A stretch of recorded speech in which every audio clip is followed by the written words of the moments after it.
W-31 fans.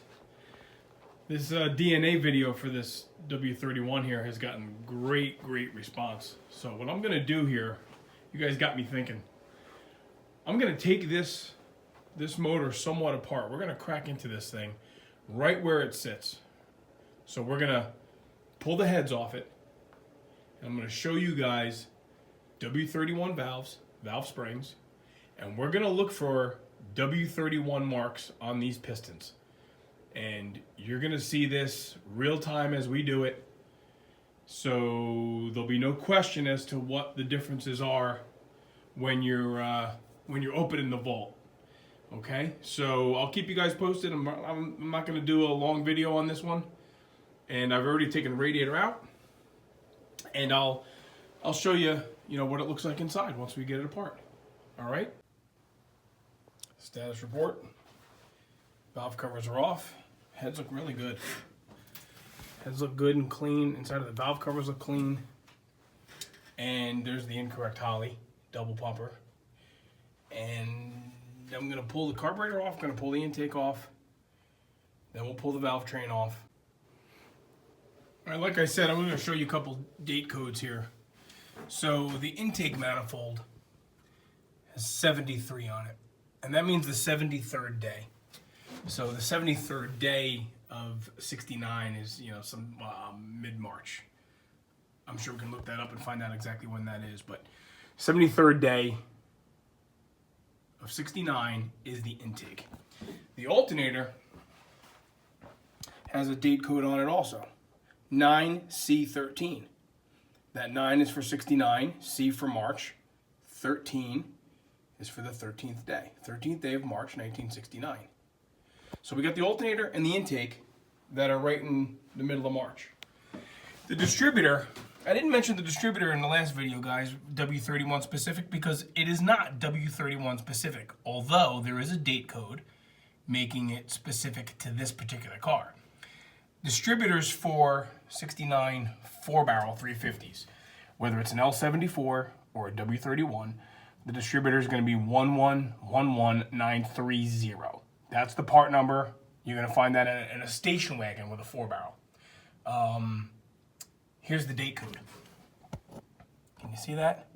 9C21. So we have March 21st of 69.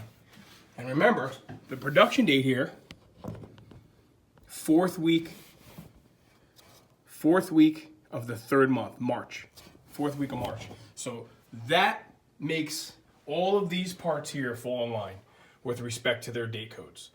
The 930 distributor, correct for all 354 barrels, with that production date, 9C21.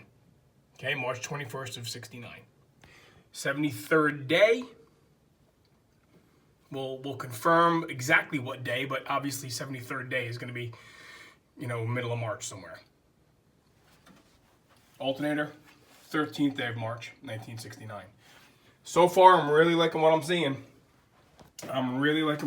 Engine's not stuck. Engine looks clean. The only thing I don't have that's right is I don't have that 255 carburetor, and I don't have manifolds. I got headers. So I got some PB blasters sitting on here to loosen up bolts. We'll pull the valve train off, pull the intake off, and then show you guys what W-31 valves and what W-31 marked pistons look like. You know what? Also, to clarify, a lot of you may not realize that why I'm looking for the pistons in this car is because W-31 pistons are unique, and they're going to have two marks on the pistons that are going to tell us that. According to, here's an illustration here, W-31 flat top pistons, a V and a round notch. That's what we're looking for. Whereas a high compression, L74, just a V. All right, valve train is off. Rocker arms, bridges, and push rods are out. And I have them all laid out on my piece of paper here. 1, 3, 5, 7, 2, 4, 6, 8.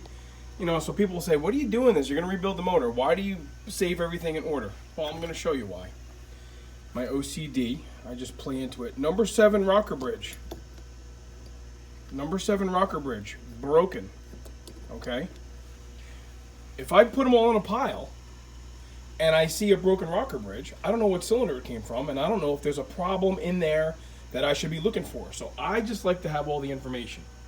And then once we're working on the motor, we can then ascertain what happened, you know, is this a clue? The other thing is, look at rocker bridge for cylinder number 4. Okay, you guys see that X scratched in there? I did not do that. Somebody else has done that. Why did they do that? I don't know. But I know that rocker bridge came out of cylinder number 4. So it's going to stay there until I know that there's nothing wrong with cylinder number 4 or whatever, okay? Again, just so that we know when we take it apart, we have a record of where all the stuff came from, and if it needs to tell us a story, it's got one shot before we put it all in a pile. All right, next step is intake manifold coming off. Are you on it? We're rolling, bro. We're rolling, okay, this is it. This is the unveiling, if you will. We're gonna take this cylinder head off. And what are we looking for? We're looking for Flat top. flat top pistons. We're gonna look for a V and a round notch, right? The 350 low compression was a deep dish with a round notch. The 350 high compression, L74, was a mid dish with a V notch. And the W-31, only W-31s, had flat tops with a round and a V notch. So here we go. All right. We looked like we got flat tops, boys.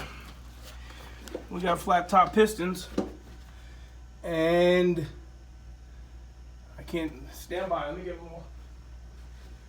a little rag here. Okay. All right, so we got some good news. We got the good news first, guys. We have 2-inch intake valves. That's W-31 only. Well, and some big blocks, right?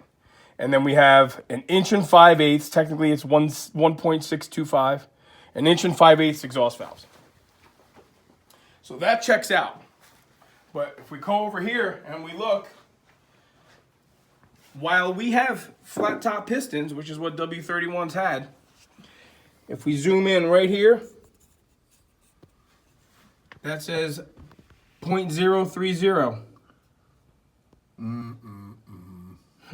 So all that means here, guys, is that Mr. Jones has had the engine rebuilt and it's been bored 30 over. They maintained flat top pistons, which is good, but it does not have the original pistons. But the VIN number's on the block. We have the right heads. We have the right valves. I guess the next thing I can do to show is maybe we'll take the front of the motor apart, pulling off the W-31 balancer, and confirm that we have a W-31 cam. If the motor's been rebuilt, maybe they have something hairier in there. True.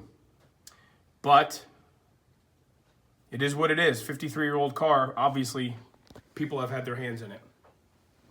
We're not the first. All right, good news. W-31 heads. Bad news. It's been built. So, truth be told, okay, there were some signs to us that this engine has been out of the car. Not the least of which, if I go over here, the intake manifold engine lift bracket, you guys can see there's evidence that there was a hook or something on that. Okay, number one. Number two, the vacuum canister for the trunk release has a nice inflicted damage dent. That's indicative of something heavy passing by its location. And number three, this ground strap on the firewall. Yeah, that's not supposed to be to the bell housing. That's supposed to be to the back of the passenger side head. This ground strap is correct. It is in the right location here on the firewall. That is correct. But this end is originally fastened to the back of the passenger side head, not to the bell housing. 3 clues: engine hoist lift, bracket, a little bit of a bend, Vacuum canister, a little bit of a dent, and this is a little bit incorrect. So not a total shocker that we have 30 thousandths over pistons. Doesn't matter. We hope that we don't have to bore it anymore. But as we know from the Hail Mary car, we got big pistons in that, so we can go big on an Oldsmobile small block. But the OG is 30 thousandths over. Let's hope we can just stick with that here in this car. Okay. We'll see what we got next. All right, gang, who's still with me here? So I'm taking this engine apart, and this is a dream. It's coming apart beautifully. Nothing is stuck, nothing is seized. Lifters came out. Obviously the crank's long since been determined and it's freed up. Distributor popped right out. Man, my daughter's car, guys, that was a nightmare. I beat that thing up with literally sledgehammers and sawzalls. But check this out, I just want to show you guys. That's a W-31 harmonic balancer up close and personal. We do have a broken pulley bolt in there, and it looks like it's been broken for some time. But there you go. There's an idea how thick a W-31 balancer is. So you can definitely tell a W-31 balancer from a standard, standard balancer. All right, so next is I'm going to pull that balancer off. I'm going to pull that timing cover off. And with the distributor and the lifters out, we should be able to slide that camshaft out. And let's see what one we got. I'm sure you guys have seen a bajillion timing chains. We all know what nylon looks like on a timing gear, cam gear. We don't have nylon here, right? This motor's been rebuilt. It's got 30 over pistons, but tell me, who has seen a chain this loose? Mr. Jones says this car was not running well, told his buddy that this car was not running well, and he was frustrated about it. I'm guessing the cam timing was a little out of whack. What do we think here? All right. I wish I had somebody here to help, videotape. I am a one-man band, except when I get some help from friends and buddies. So, unfortunately, I got to turn you off. I'll pull the cam gear off, and we'll slide the cam out, and I'll show you what's there. All right, so timing chain and gear set, as you guys saw, really, really loose. Actually, they had a production date of, I think it's August of '74. Let me show you this. On the back of the cam gear, you can see 8/74. August of '74 is when this timing chain and gear set was put in. That kind of coincides with some of the stories regarding old Mr. Jones here. 1974, it was I think the year that he was then stationed at Great Lakes, Illinois, at the naval base, training sailors there. So that might be around the time that the engine was built and the repaint was done, etc. The car would have been about 5 years old. So here we go. Okay, the cam is coming out, and we're gonna see. I got a bolt in there, just it was a handle to kind of pull it out here. Not overly concerned about cam bearings here, because obviously this is getting done. We're looking for 194 on the back of the cam to show us it's a W-31 cam. Let's see here. What do we see? Do we see it? Oh, I see it. 194, guys. There it is. 194. W-31 cam. So, I guess that's pretty concrete info. Pretty cool. Pretty cool. Let's do this, actually. Let's set this thing over here.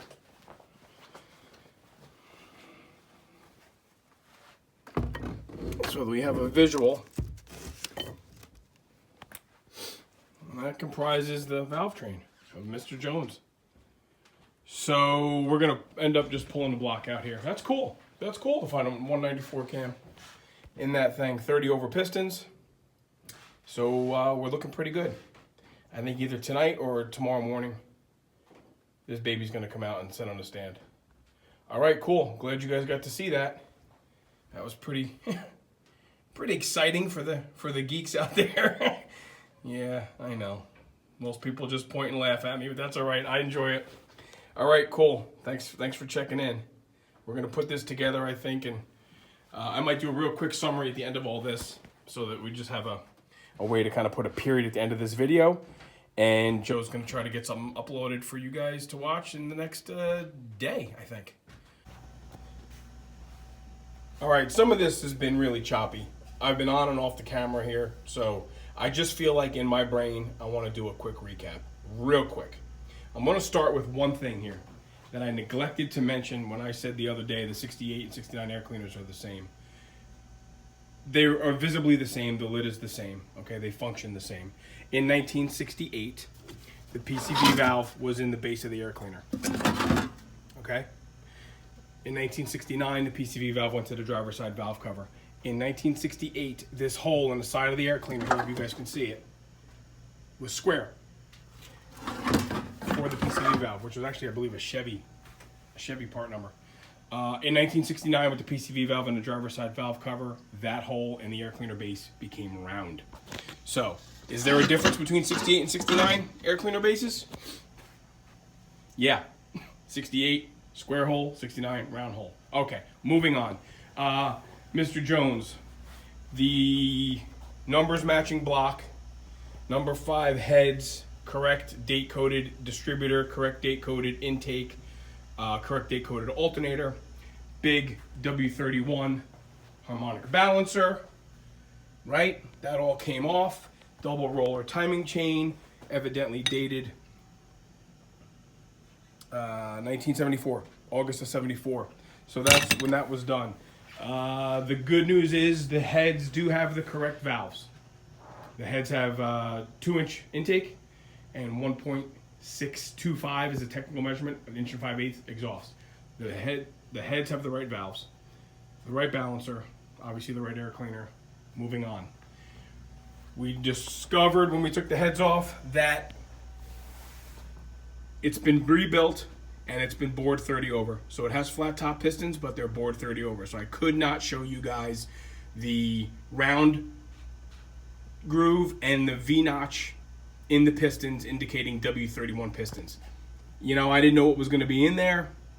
At least Mr. Jones, when he built what we're calling Mr. Jones, he stuck with flat tops. But they are 30 over, and you can see right there, 30 over, okay? So with that, we just kept on keeping on here. I want to show you guys the part number, W-31, camshaft, 402-194. You're gonna have 194 on the back of a W-31 cam. And there's the cam that I just took out of this car. And we can clearly see that says 194. That's a real quick summary here. We're gonna put all of this stuff in a nice neat pile. I might even mock assemble this thing because Mike at Quality Machine, where this engine's going to, he likes things to be in one lump when he gets them. But either probably tomorrow, not tonight, this motor's gonna come out and go on a stand and go sit here with some of the other cool stuff until we're ready to bring it over to Mike. All right, that's the quick 3-minute summary, and I'll send this off to Joe, and it might or might not make the cut. Thanks everybody for tuning in, and I really appreciate all the cool comments we're getting. All right, thanks so much.